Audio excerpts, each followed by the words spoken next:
hello everybody, welcome back with another video. So in this particular video we're gonna talk about subject verb agreement, right? ये जो English grammar का topic है subject verb agreement, सो इस पर अपन बात करेंगे. इसमें जितने भी कॉन्सेप्ट्स हैं, जितने भी रूल्स बनते हैं इस पर्टिकुलर टॉपिक से, सब्जेक्ट वर्ब एग्रीमेंट से, इसे हम सारे देखेंगे, एक्सेप्शंस के साथ देखेंगे, राइट? और ये जो पर्टिकुलर टॉपिक है इससे क्वेश्चंस आपको भर भर के देखने को मिलेंगे, चाहे वो एसएससी का एग्जाम हो, कोई टीचिंग एग्जाम हो या फिर बैंकिंग एग्जाम हो, कोई भी एग्जाम हो. तो ये पर्टिकुलर अगर इंग्लिश ग्रामर है तो ये पर्टिकुलर टॉपिक से क्वेश्चन मिलते हैं.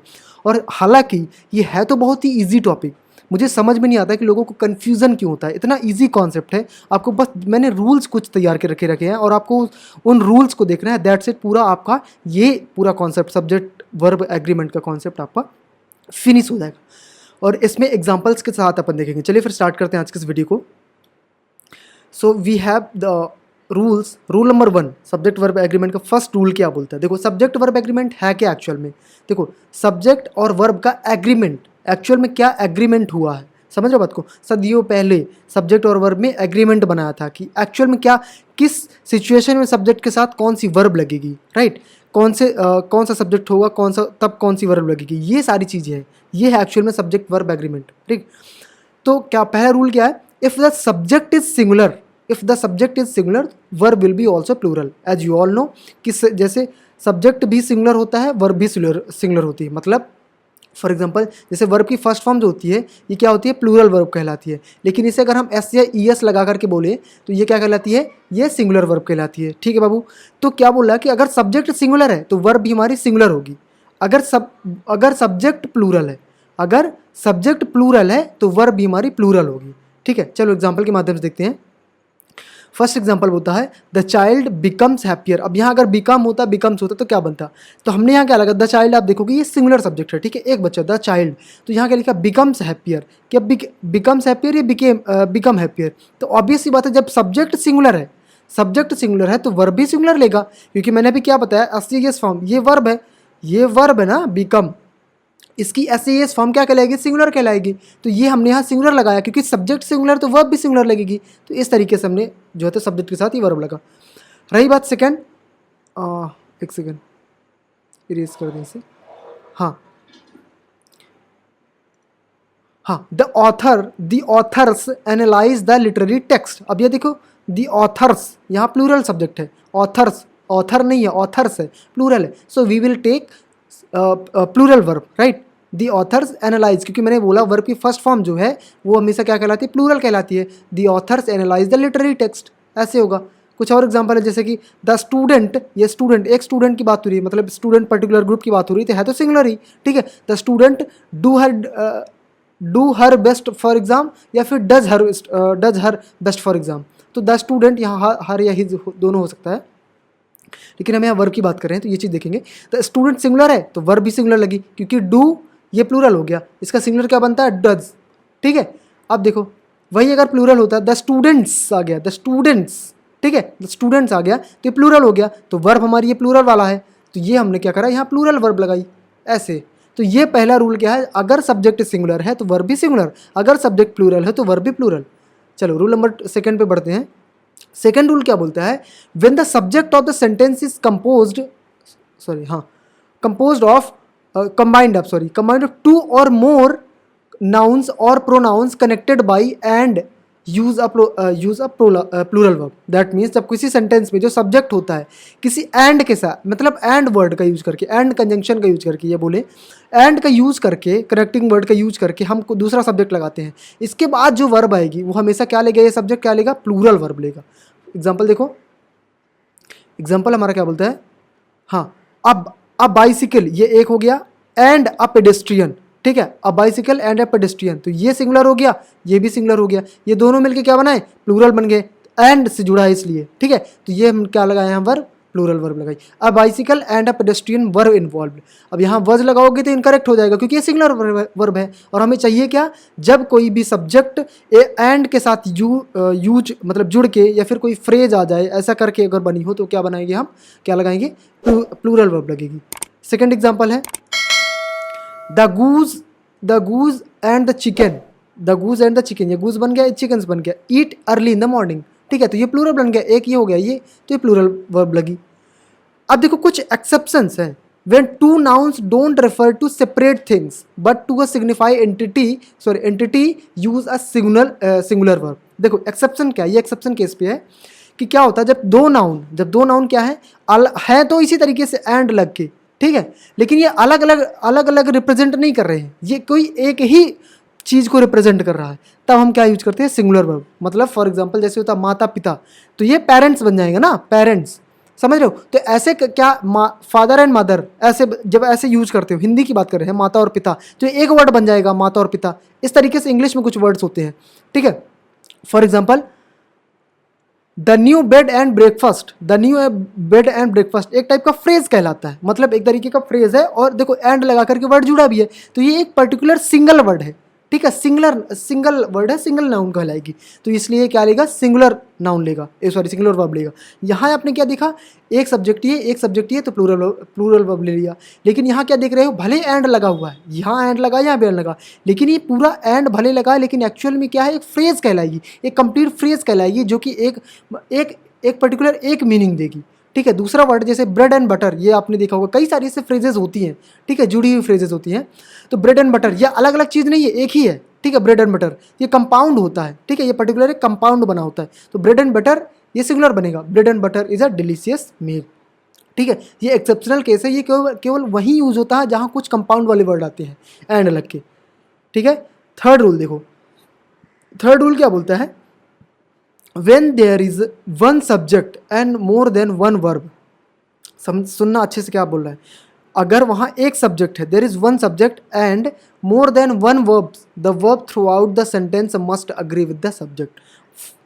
मेरे कहने का मतलब ये है, अगर एक सेंटेंस है, मान लो बड़ा सा सेंटेंस है, ठीक है, उसमें एक सब्जेक्ट दिया हुआ है और वर्ब कई जगह आई हुई है, ठीक है, कई जगह वर्ब आई हुई है, तो जो वर्ब्स होंगी कई जगह वो चेंज नहीं होगी कि अलग अलग यहाँ किसी चीज़ की वजह से चेंज हो जाएंगी, किसी अदर चीज़ों की वजह से चेंज हो जाएगी, नहीं, वो केवल किससे चेंज होगी, केवल इसी सब्जेक्ट से. ये जो सब्जेक्ट है उसी के अकॉर्डिंग यहाँ भी फॉर्म वर्ब की वही फॉर्म लगेगी, और अगर यहाँ आई है वर्ब तो यहाँ भी वर्ब की वही फॉर्म लगेगी. एग्जाम्पल के माध्यम से समझते हैं. देखो एग्जाम्पल क्या है, N assumption is are something that is generally accepted as true and dash dash an important consideration when consulting a doctoral study. तो देखो एन assumption ये एक सिंगुलर की बात हो गई, तो यहाँ तक फिक्स यहाँ लग गया, N assumption is something that is generally accepted as true and, अब देखो यहाँ एंड ये दूसरी वर्ब जो आ रही है, तो ये भी क्या लगेगी, सिंगुलर ही लगेगी. मैंने क्या बताया, एक सब्जेक्ट जो होगा उसके अकॉर्डिंग ही लगेगी. ये पहला कॉन्सेप्ट था समझने के लिए. दूसरा कॉन्सेप्ट ये है, आप समझो, ये पूरी की पूरी जो फ्रेज है ना, पूरी की पूरी फ्रेज, ठीक है, ये पूरी की पूरी फ्रेज एंड लग के ज्वाइन हो रही है, ठीक है, ये एंड लग के भी ज्वाइन हो रही है, तो इस एक तरीके से कह सकते हैं एक ही चीज़ है ये, ठीक, एक ही चीज़ के बारे में बात किया जा रहा है, किसके बारे में, अजम्पशन के बारे में, ठीक है. तो यहाँ हमारे वर्ब क्या लगाएंगे, सिंगुलर वर्ब. क्या बोला मैंने, एक सब्जेक्ट, वर्ब मल्टीपल है, तो जो वर्ब की फॉर्म होगी सेम लगेगी, ठीक है. नेक्स्ट एग्जाम्पल देखो, जैसे कि interviews dash dash is are one way to collect data and, ये देखो यहाँ भी and, allows researchers to gain an in depth understanding of participants. तो इंटरव्यूज, तो ये ऑब्वियस बात है, यहाँ प्लूरल लगेगी, यहाँ सिंगुलर नहीं लगेगा. One way, interviews are one way to collect data and allow researchers, क्योंकि यहाँ एस का फॉर्म में देखना, ये वर्ब है, और एस जिसमें लगता है वो सिंगुलर बन जाती है. नाउन का फंडा क्या है, देखो यहाँ एक कन्फ्यूजन रहता है कि नाउन में क्या होता है, नाउन और वर्ब, ठीक है. नाउन में क्या होता है, जैसे बुक है, ठीक है, बुक है, तो इसकी प्लूरल क्या बनेगा, बुक्स, ठीक है. लेकिन वही अगर वर्ब की बात करें, अगर यहाँ लिखा है डू, ठीक है, और यहाँ अगर डज लगाएंगे, एस लगाएंगे, तो ये सिंगुलर बनेगा, और यहाँ ये प्लूरल बनेगा. समझ रहे हो, तो ये नाउन और वर्ब का फंडा थोड़ी से अलग ही से समझ के रखना. तो यहाँ जो है ये वर्ब है, तो यहाँ वर्ब क्या लगेगी, प्लूरल, तो ऑब्वियस सी बात है वर्ब प्लूरल ही लगेगी, ठीक है. चलो, उम्मीद करता हूँ समझ में आ रही हुई चीज़ें. नेक्स्ट रूल देखते हैं, rule number 4, that is when a phrase comes between the subject and the verb. जब कोई एक फ्रेज आ जाती है सब्जेक्ट और वर्ब के बीच में, remember that the verb still agrees with the subject, तब भी वर्ब क्या लगेगी, फ्रेज के अकॉर्डिंग नहीं लगेगी, वो सब्जेक्ट के अकॉर्डिंग लगेगी. वर्ब किसके अकॉर्डिंग लगेगी, सब्जेक्ट के अकॉर्डिंग, फ्रेज के अकॉर्डिंग नहीं. फ्रेज कितनी बड़ी भी आ जाए, ठीक है, नॉट द नाउन और प्रोनाउन इन द फ्रेज, मतलब कोई भी नाउन या प्रोनाउन या फ्रेज कोई आ जाता है, उसके अकॉर्डिंग सब्जेक्ट वर्ब नहीं लगेगी, किसके अकॉर्डिंग लगेगी, सब्जेक्ट के according. For example, the student as well as the committee members अब देखो the student as well as the committee member, ये पूरी की पूरी क्या है, as well as the committee members, ये पूरी की पूरी क्या फ्रेज है एक, ठीक है। तो हमें वर्ब किसके अकॉर्डिंग से लगेगी, क्योंकि वर्ब ने सदियों पहले एग्रीमेंट किससे किया था, सब्जेक्ट से किया था। तो सब्जेक्ट तो हमारा स्टूडेंट है, तो the student is excited as well as the committee members, so the student as well as the committee members is excited, ठीक है। आप कई दफ़ा आप कंफ्यूज हो जाओगे कि मेंबर्स प्लूरल है, यही पास में है तो सर हम यही आर लगा देते हैं, लेकिन ये इनकरेक्ट हो जाएगा क्योंकि ये फ्रेज है। यहाँ यही चीज़ लिखी ना, नाउन हो, प्रोनाउन हो या फिर फ्रेज हो, उसके अकॉर्डिंग सब वर्ब हमारा मतलब वर्ब नहीं लगेगा, किसके अकॉर्डिंग लगेगा, सब्जेक्ट के अकॉर्डिंग लगेगा, ठीक है। चलो आगे देखिए दूसरा next example, the focus of the interviews was nine purposely selected participants, ठीक है।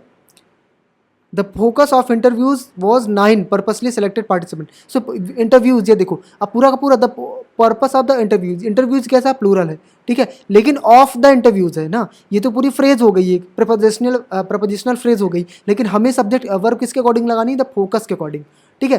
तभी तो बोलो इंटरव्यूज के सामने बाद वॉच कैसे आएगा, तो ये focus according, the focus of the interviews, ठीक है। तो ये यहाँ से हो जाएगा, समझ रहे हो, ये singular subject singular verb.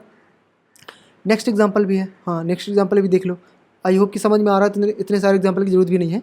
The colours of the rainbow are beautiful, देखो रेनबो कलर्स, अब देखो रेनबो तो सिंगुलर है, लेकिन यहाँ सिंगुलर सब्जेक्ट हमारा क्या, द कलर्स, कलर्स की बात की जा रही है ना, रेनबो के कलर की बात की जा रही है, तो सब्जेक्ट हमारा कलर है ना, the colours of the rainbow, तो ये प्लूरल है, तो वर्ब भी प्लूरल लेगा, the colours are rainbow are beautiful, got it.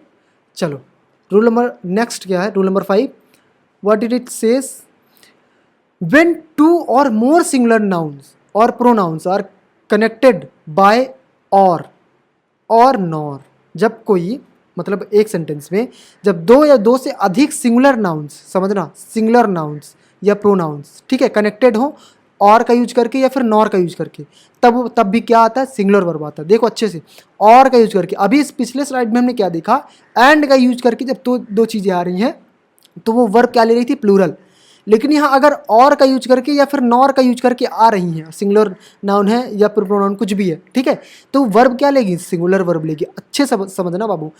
और इसके मतलब डिफरेंट में क्या है, if subjects connected by or, neither nor or either or, मतलब कहने का मतलब either or neither nor are both plural, the verb is also plural, that means, समझना अच्छे से बात में कहना क्या चाहता हूँ, सिंगुलर सब्जेक्ट और नॉर कुछ भी लगाया, ठीक है, या फिर इसके बाद सिंगुलर सब्जेक्ट, ठीक है, तो ये क्या लेगा, वर्ब क्या लेगा, ये वर्ब लेगा सिंगुलर ही, लेकिन यहाँ प्लूरल सब्जेक्ट यहाँ फिर लगा दिया ईदर और कुछ भी आया, ईदर और, ठीक है, या फिर नीदर नॉर, ऑफिस के बाद आया प्लूरल सब्जेक्ट, ठीक है, यहाँ भी प्लूरल सब्जेक्ट, यहाँ भी प्लूरल, तब हम वर्ब क्या लेंगे बेटा, वर्ब लेंगे हम प्लूरल, समझ में आ रही बात, मतलब सिंगुलर सब्जेक्ट और इधर और कुछ आ रहा है और सिंगुलर सब्जेक्ट है उसके बाद, तो हम वर्ब क्या लेंगे, singular he.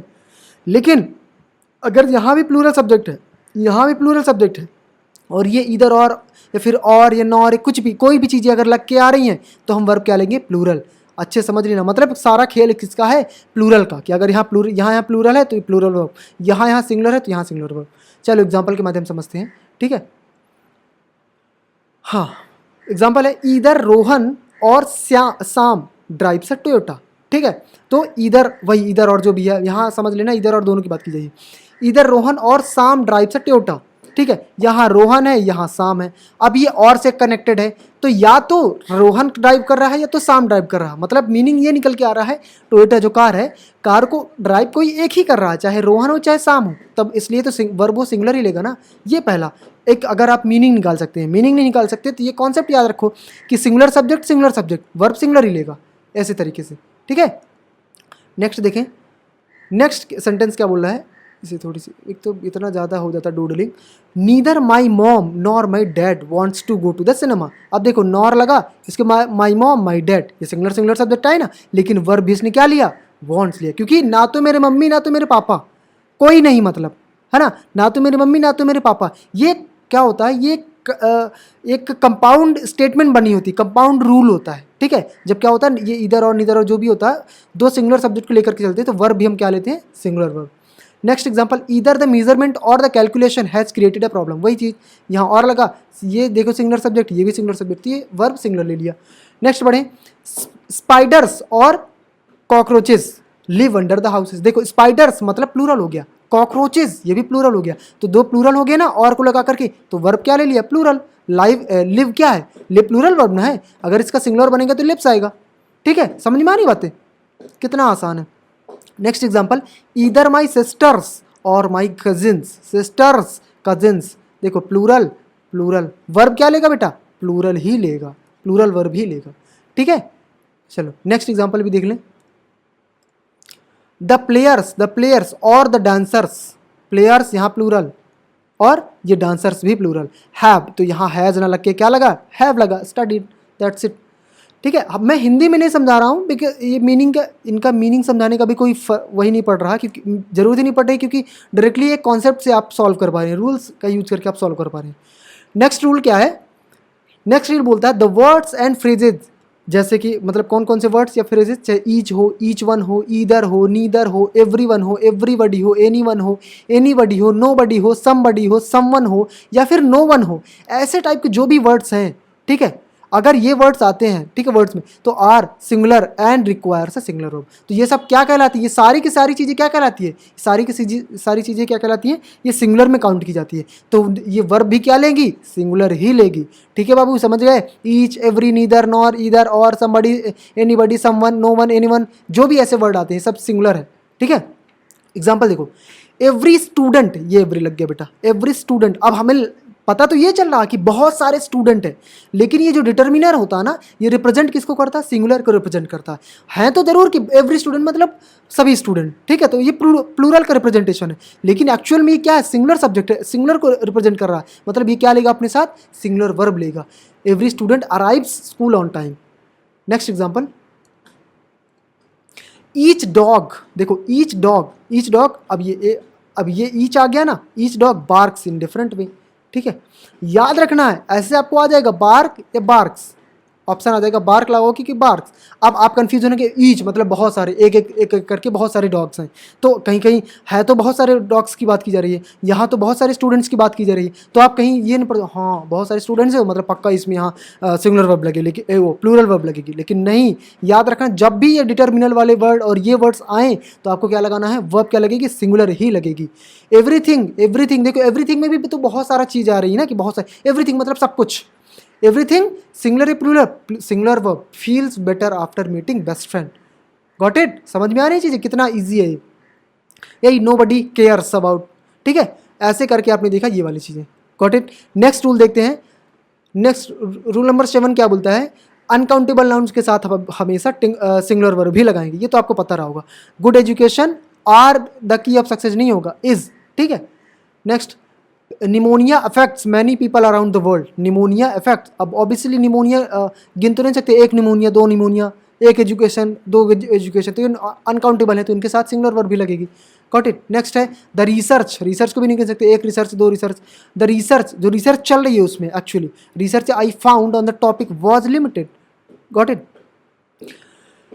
So that was about seven rule number 7। ठीक है, ये जैसा कि आप देख पा रहे हो, अभी ये तो कॉन्सेप्चुअल वीडियो है, इसके साथ साथ मैंने डिस्क्रिप्शन बॉक्स में लिंक डाल के रखा है, इसमें आपको प्रैक्टिस करवाई है मैंने।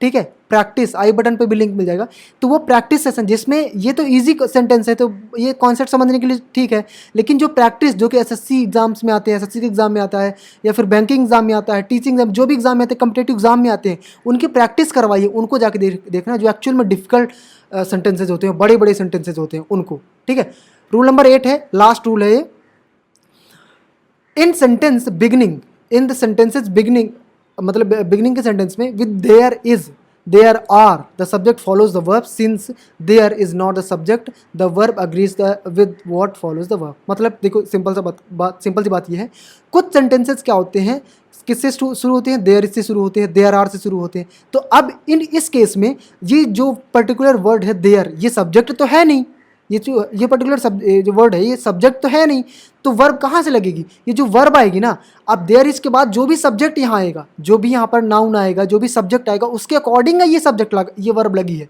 ठीक है, एग्जाम्पल के माध्यम से समझाता हूँ, जैसे कि देखो फॉर एग्जाम्पल, अब देखो पहले भले ही ये वर्ब लग गई है, लेकिन ये इज किसके लिए लगी है, देयर इज अ प्रॉब्लम, ये अ प्रॉब्लम के लिए ही ये वर्ब लगी है, ये देयर की वजह से नहीं लगी है। ठीक है, सोचो कि देयर की वजह से इज लगी है, ये एक प्रॉब्लम, ये सब्जेक्ट है हमारा, ये सब्जेक्ट, इसके अकॉर्डिंग ये वर्ब लगी है। Got it. नेक्स्ट देखो, हियर आर, ये हियर देयर कुछ भी आ जाता है, हियर और the books you interest requested, तो हियर यहाँ भी है, यहाँ भी चाहे यहाँ देयर आ जाता, देयर आर, ठीक है। लेकिन ये जो आर जो वर्ब लगी है किसके लिए लगी है? बुक्स के लिए लगी है, द बुक्स के लिए। गॉट इट, ये द बुक्स ये वर्ब के लिए लगी हुई है। Got it. नेक्स्ट एग्जाम्पल देख लो चाहे तो, there are many factors affecting education, तो मैनी फैक्टर्स ये प्लूरल है, ठीक है, इसके लिए प्लूरल सब वर्ब लगी हुई है। ये सब्जेक्ट, ये देयर ये सब्जेक्ट नहीं है। अच्छा, लास्ट रूल भी देख लो, एक और है। एक रूल क्या है, हालांकि ये पता होगा, ये कलेक्टिव नाउन है, जैसे उसमें काउंटेबल नाउन था, अनकाउंटेबल नाउन। तो जब कोई भी कलेक्टिव नाउन हो, कलेक्टिव नाउन के साथ हमेशा क्या लगाते हैं? सिंगुलर वर्ब ही लगती है, ठीक है। मतलब कलेक्टिव नाउन का एक ग्रुप नेम होता है, ठीक है। जैसे फॉर एग्जांपल बहुत सारे बच्चे हैं, तो क्लास में है तो वो स्टूडेंट, वो बहुत सारे स्टूडेंट्स हैं, तो किस कहाँ हैं, कहाँ बैठे हैं? एक रूम में बैठे हैं, रूम को क्या बोलते हैं? क्लास बोलते हैं। तो क्लास तो पूरा कलेक्टिव नाउन हो गई, ठीक है। ऐसे तो कलेक्टिव नाउन में क्या करते हैं, अब फैमिली मेंबर्स होते हैं, तो मेंबर्स को मिला के क्या बनता है? फैमिली बनता है, तो फैमिली तो कलेक्टिव नाउन हो गई। तो इस तरीके से जो कलेक्टिव नाउन्स होते हैं, बहुत सारे कलेक्टिव नाउन्स होते हैं, तो उनके साथ हम वर्ब क्या लगाते हैं? हमेशा वर्ब सिंगुलर लगती है। For example, the child becomes, the child, एक सेकेंड, द चाइल्ड बिकम्स ये कहाँ से आ गया? द चाइल्ड को तो गिन सकते, ये दूसरा एग्जाम्पल आ गया दूसरे में, ये नहीं, इसे मत रखना। हाँ, the herd heads out to the find more grass, the herd मतलब किसी पशु का ग्रुप, ठीक है, पशुओं का ग्रुप होता है ना, जैसे कि for example heard of cattle, ठीक है। तो ये एक पर्टिकुलर ग्रुप की बात की जाइए, अनकाउंटेबल नाउन होती है, वर्ब इसने क्या लिया है? सिंगुलर वर्ब लिया है, ठीक है। नेक्स्ट एग्जांपल देख लो, जैसे माय फुटबॉल टीम, तो टीम की, पूरी टीम की बात हो रही है, तो ये टीम एक सिंगुलर हो गया, तो वर्ब भी सिंगुलर लेगा, my football team needs to find a, ठीक है, ऐसे type. So this was all about the video. ये एक्सरसाइज के लिए कुछ क्वेश्चंस है जो कि आपको कमेंट सेक्शन में बताने हैं कि ईदर माई शूज और योर कोट इज और आर, इसमें से क्या लगेगा? ऑलवेज ऑन फ्लोर, और इसमें से ये लिव और लिव्स में क्या लगेगा? ये आप कमेंट सेक्शन में बताएंगे। So I hope you like the video. If you like the video please hit the like button and do subscribe for more updates.